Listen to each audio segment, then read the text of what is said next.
Ladies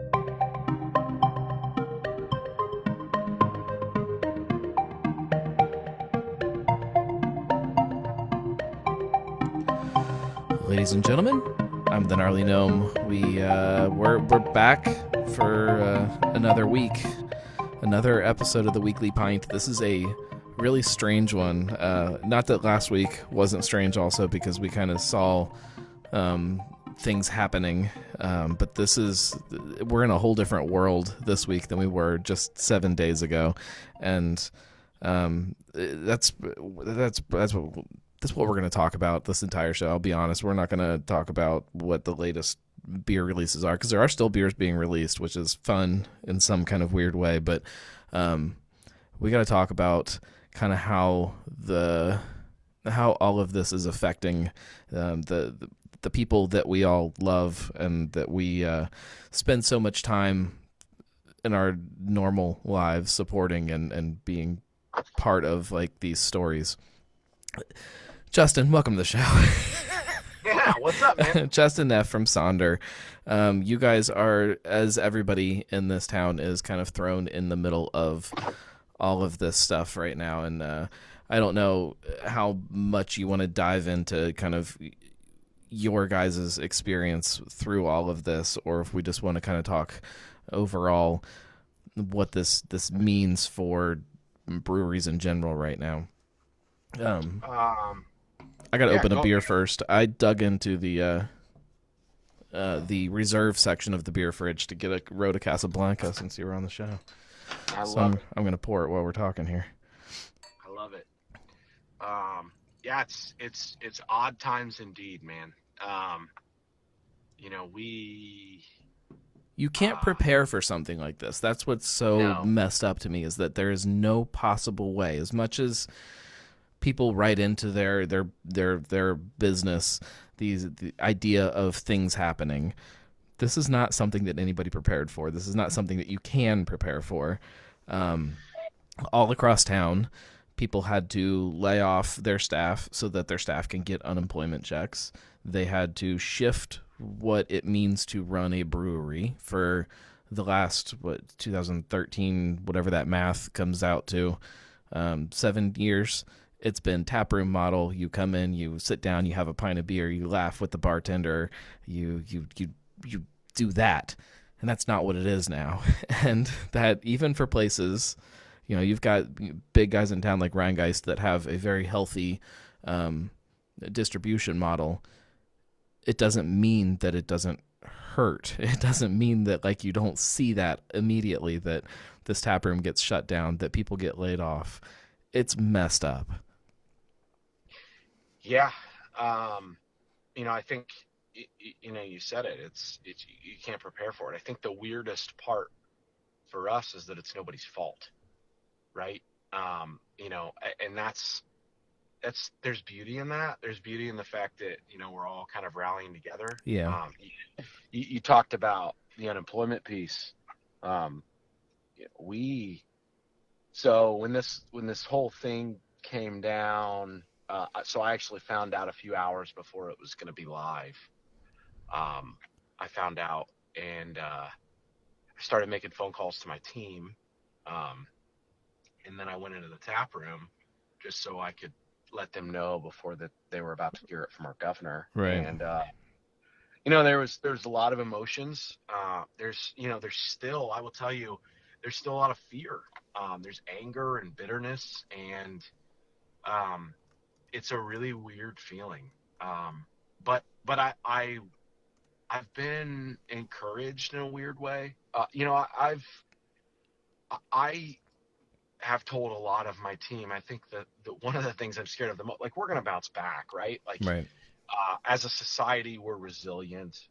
As since I started using, in all of my emails to my team, I started using the hashtag #SaunderStrong, which I get is super cliche, and there's a lot of kitschiness in that, but it's gone a long way with our team, because what what I want people to have is hope, and to know that if you're a part of this family, like, we support you.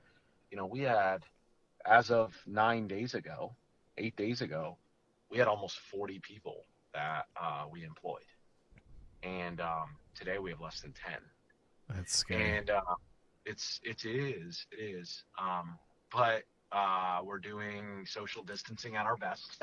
Uh, I I'm happy. I heard recently somebody said physical distancing over social distancing because there is an emotional and a mental piece of this that nobody's really talking about. That's tough.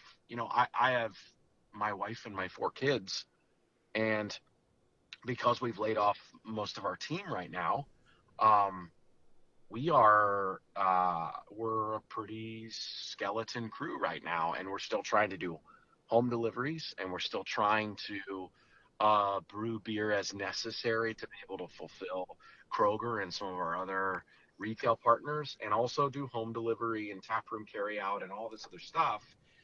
And so I've I haven't gotten home before 8:30 or 9 o'clock most nights. And so I get home, and this certainly isn't about me, but it's the example I'm close to. But Liz, my wife, is by the time I get home, she's like, I just need a break, Yeah. and I get that. And so there's a mental and emotional piece of this that's out of everyone's control that we need to try to regulate and feel close to. And so we're trying to do the happy hours via FaceTime and all that stuff. And we have one scheduled for our team tomorrow. And um, I guess the piece that I'm most proud of is that it seems to be all of our community is still continuing to support us and other breweries, by the way, not just us. Well, that's it's been, and I hesitate to use the word fun, but it's been fun to see that support, a light being shown on it. I guess it's fun, if I want to use that word, seeing people try to get creative and try to use whatever way they can to still connect with people. You talk about, virtual happy hours or whatever, it may be. Anytime I pull up Facebook, there's some tap room that has some kind of live video going on of something, and that's comforting to me. It's Hmm. what's so strange to me is that, like, um, for me, going to a tap room, be it once a week or whatever it is that little break from all of the shit that I'm, have to deal with in my normal life. Like, it gives you that Yeah. respite, that little break from all of that. And then, like, right now, that shit is worse than it ever is, and work is miserable, and then you walk in the door, and um, this here is crazy because you don't have the childcare that you always have.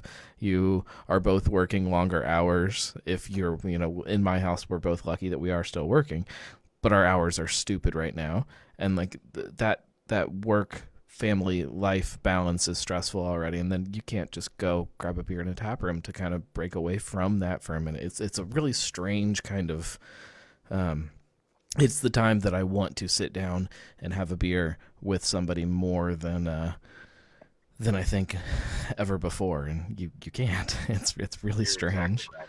You're Um, exactly right. the comments on Facebook are coming in. Marco's drinking a rally cap. Matt Damaris said that he just bought some Cato last week. People are still drinking your beer. They're still supporting it. It's Yeah. it's strange. It's just really strange to, like, um, even to walk in and do curbside carry out pickup, or I think my second delivery from a brewery is coming tomorrow. Like, these things I'm still supporting as much as I can, but it just doesn't feel the same. It doesn't. That connection is just missing for me, and I don't know. Yeah. Yeah. I guess I would just, I'd encourage you and everyone else out there, I guess, to just hang on, right? Like, Yeah, we were kind of talking a little bit before we went live here. Like, we'll get through this. Um, we as a society will get through this. We as a craft beer community will get through this. Um, but it doesn't. It definitely doesn't cheapen or change the fact that there's fear and there's yeah, uncertainty. And we were talking as a team tonight. Um, we recorded our latest podcast, which will go live tomorrow. And right afterwards, we kind of sat down and we're all just kind of talking. It's like, I just miss our team. Yeah. We do this not for the financial piece of it. Obviously, we have families to support, and that's what's really important. But we do this because we love beer and we love our team and we love what we're able to give to the community out of this. And when that goes away and it becomes just a means of survival, it really changes the perspective. Yeah. It really does. Well, it just, it definitely reminds you why all of this is special, this industry, this idea of Yeah, craft beer. For me, it's brought me back to all of that stuff, and it's like it really isn't just about the beer. Beer is great, but like it's this other stuff that comes around this that makes this so fantastic. And um as a bigger community, like you said, we'll be fine. We'll bounce back. Things will go back to some kind of normal. They'll look different. That's what's for sure. things will definitely look different, but we'll get there. But I don't know that that's the case for everybody. Like I don't know that all of our breweries can bounce back from this. And definitely, in the much bigger picture, regionally or nationwide or whatever. But I would even say, locally, we've got enough breweries that the statistics are against us here. There are places that cannot weather the storm, that aren't as mobile as other places, aren't as able to shift business plans and that model quickly. Mm-hmm. That sucks. Like that It sucks does that suck. something so stupid as a virus and our inability to quit infecting each other can do that.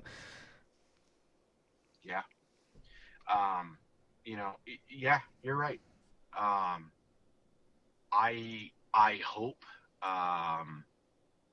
and pray that lending organizations and debtors and people who uh, are owed money from all of us from our small businesses show some grace um, and can give freedom to that and that um, team members who have lost jobs out of this find some financial means to be able to survive.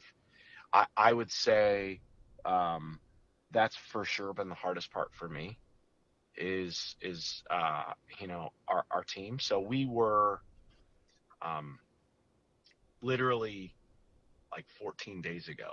So right before all of this stuff came down, we did a walkthrough of tanks. We were about to expand our cellar, Mm-hmm. so it was going to be our first growth. Um, and we have to put all of that on hold. Right. Um, Fortunately, we we didn't move forward with that. We have some of the means to kind of hang tight for a little bit, but um, But how many places around town were kind of in that situation recently? I mean, I know Urban Artifact talked about it very openly recently about doing some contract brewing and saying that yeah, it's not smart to dump money into expanding right this second because we're unsure of kind of how this industry is going, and we don't want to borrow a bunch more money right now. Thank yeah, God. you know like, can yeah, you and there's a couple other places around town that I don't think are ready to talk about their dive into that world, but they're not the only ones that are kind of totally, dipping the toe there. That like by just pure, I mean, and I know there's a lot of thought that goes into that, but pure dumb luck that um it, it worked out the way it did. It's yeah, absolutely terrifying. yeah. The landscape was already a little uncertain, and now it just became a lot more uncertain, right? Yeah. And yeah, I'm really really glad and happy for Urban Artifact that they didn't have to go down that path and they were able to contract. And fortunately, right? Yeah. It's,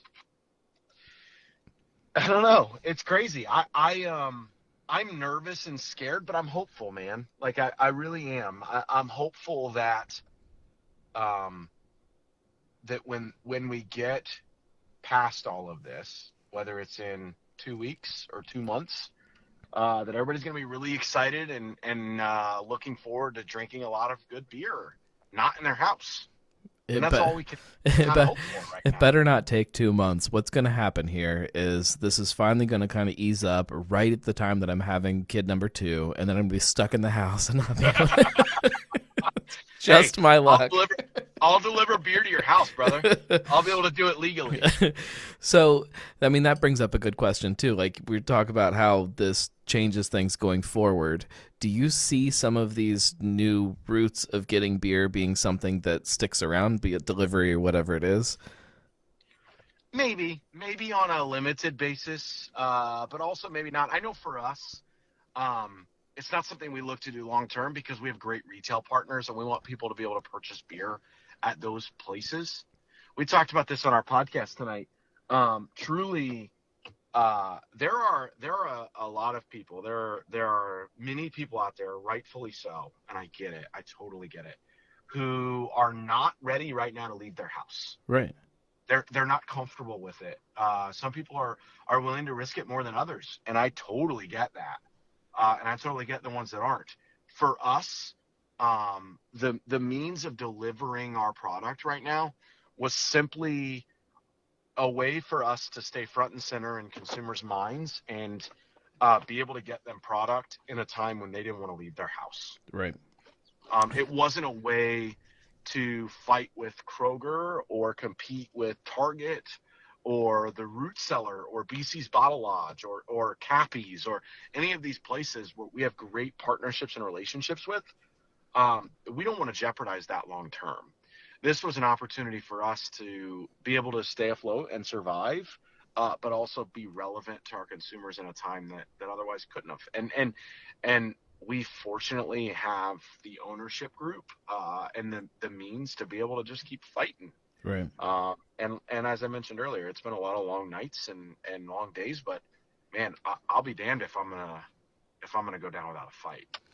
Well, that's, I worry that there are places that have already been through shit one way or another, and we're already worn out and tired and upset with something, that then get hit with this, and it's like, oh shit, like, and just this taking that fight out of them more than like Yeah. firing them up, and that's the scary part to me. What I think is, going back to the delivery thing, you've got places like Listerman and Urban Artifact that are distributing now statewide with home delivery. Yeah. And it opens up this other door now where there's people that, yes, maybe you could find the beer around somewhere you live, but not really, and not everything. And it was this limited supply. Now you can get on the website and you can get anything, and it'll show Yeah. up to your doorstep 2 days later. Like, for a lot of Yeah. people in Ohio, it just became way easier to get Yeah. beer from some of these places. And so it'll be interesting to see how they kind of roll it back or don't roll it back as all of this eases up. Yeah, Uh, I've thought about that too. I've thought about how this impacts us as an industry post COVID-19, right? Like yeah, how does this look differently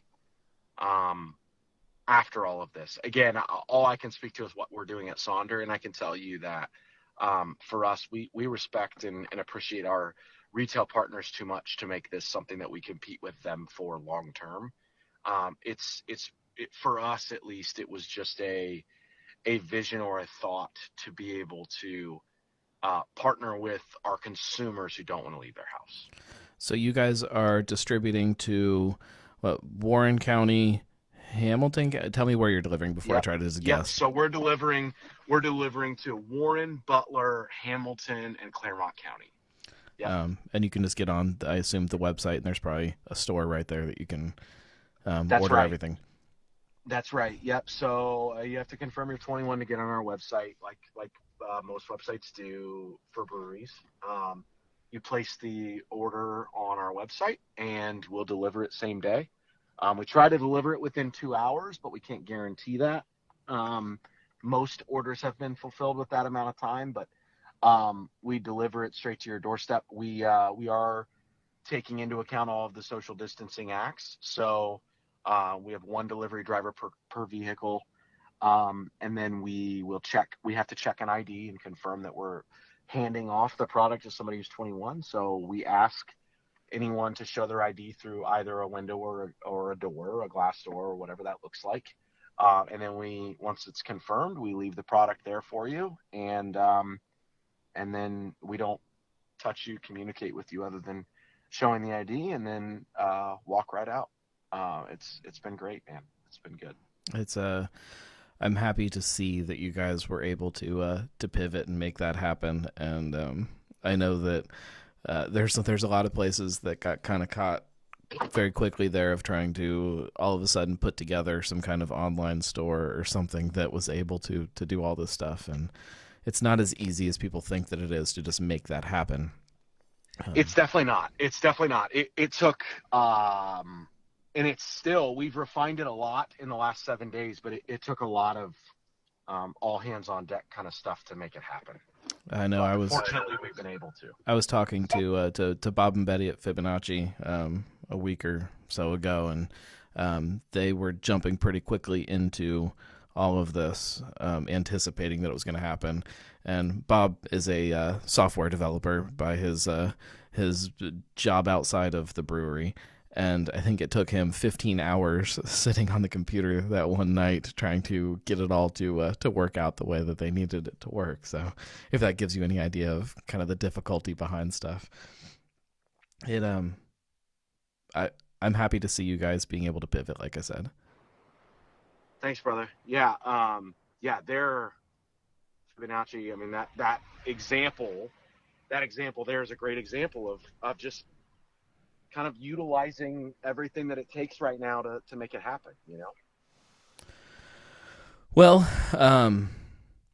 I don't know what else to say about it. I get out and support your local tap rooms. If there's a place that you love, if there's a place that you kind of like, if there's a place that you're just curious about, get out there and just buy something from them. Get out there and get online, buy T-shirts, buy gift cards, buy beer, buy food if it's a place that offers food.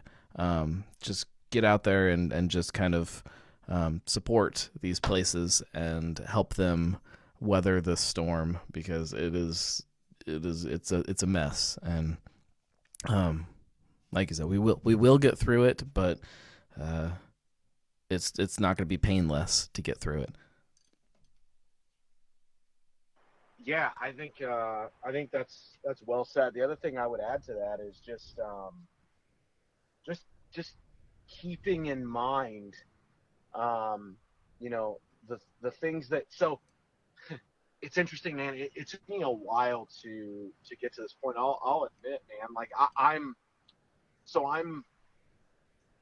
a little bit jaded on it, admittedly, because I it's affecting my business, it's affecting my daily life, it's affecting my family. But Yeah. um, the one thing I would say is, we're, for us to all get through this together, we all kind of gotta heed what we're being told, right? So I'm talking out of both sides of my mouth. Yeah. Obviously, um, I want people to support us, and I want our business just as much as I hope that they're supporting, Madry and Urban Artifact and Rheingeist and all of these TAFs and whoever out there. Like I want all of these breweries to survive through all of this, but at the same time, like I would much rather take 2 to 4 weeks of just this complete quarantined environment, and for us to get out the other side of this come May, versus us all thinking this isn't a big deal, and then we're still looking at this in June and July and wondering what the heck happened.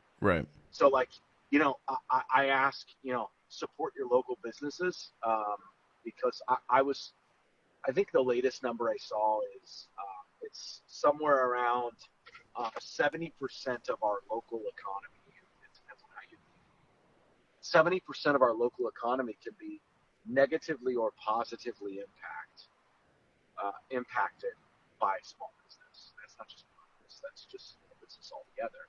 Right. But continue to support not just breweries, but small business altogether. But let's definitely try to do this as wisely as we can, and heeding the advice, and let's just get through on the other side. Take advantage of the delivery where it's available. Take advantage of curbside pickup.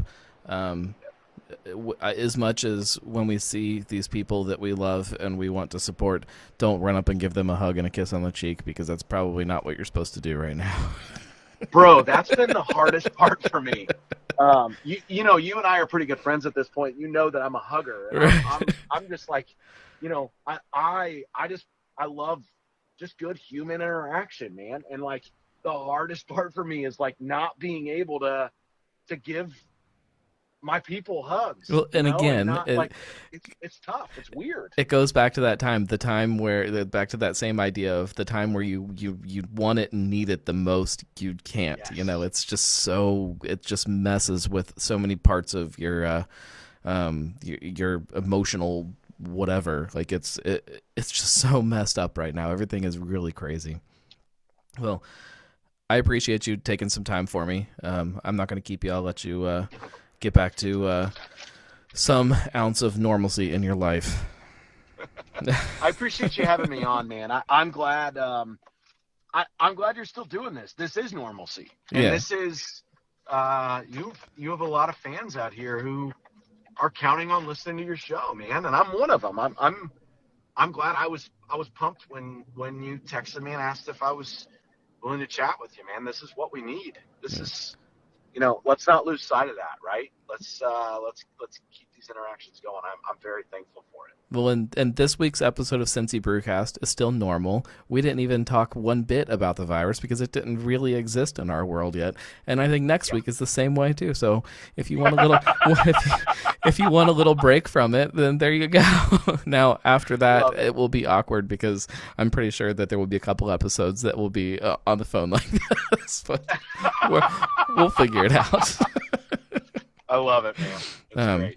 Thank you very much, and for everybody that is that's listening, thank you for supporting everything, and just keep doing it, and keep doing it from a healthy physical distance from the people around you. Yep, that's right, man. All right, Justin, thank you very much. Right. Have a good night, buddy. Brother. We'll talk soon. Yep. You too. Bye. That's it, guys. That's another episode of the Weekly Pint. In this crazy world, this one's a fun one because I just sat down here for a half hour and felt like things were normal. So raise a pint tonight, have a beer, even if it's digitally, if it's FaceTime somebody and have a beer with them, because it does help, and we will get through this. I love you guys. Weekly Pint. I'm the Gnarly Gnome. Subscribe, share, whatever you're supposed to do for a show that isn't a show.